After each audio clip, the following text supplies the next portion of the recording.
Hi, welcome back to part two. This is actually the third take. Many bad words have been said. Apparently, I didn't hit record the second time I tried this.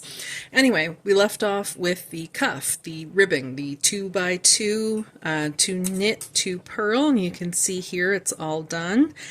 And you can see the ridges created with the purl and knit stitches, and this is lovely and stretchy. And I think this was like 2¼ inches long, whatever. You can make it as narrow or as wide as you wish. And then once you get here to whatever cuff you're happy with, you're going to switch, pardon me, you're going to switch to plain stockinette, which is just a fancy name for knit every stitch. So when you're going over the ridges from your purls, might feel a little funny. Okay, so this is all you're doing, just straight knit stitches all the way around, and again you're going to keep going in circles until this is as long as you want. So I have a finished pair of socks right here that I'll use as an example. So you can see, hopefully, you can see my cuff with my 2x2 ribbing. And then we have the plain stockinette. I don't make this very long because I don't like my socks going 3/4 of the way up to my knees.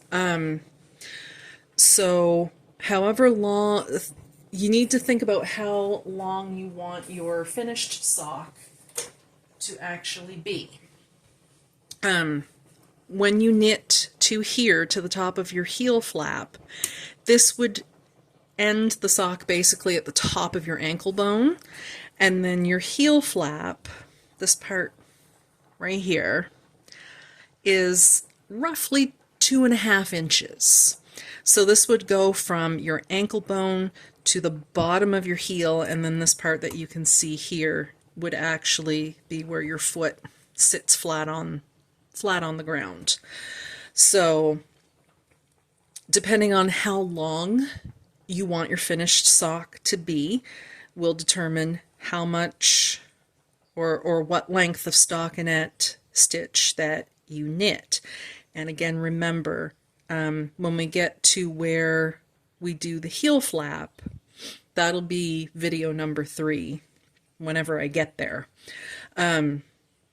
So don't knit this part too awful long if you don't want a really tall sock, because once you have your heel flap on and you start doing your instep, hopefully you can see the line there.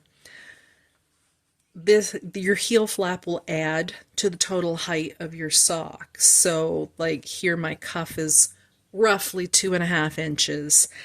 This was approximately 4 inches, so there's 6½, and then add 2½ for your heel flap.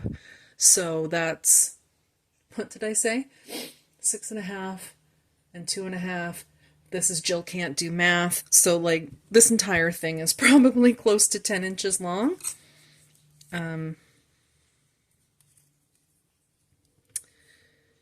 No, 8 inches long. Okay.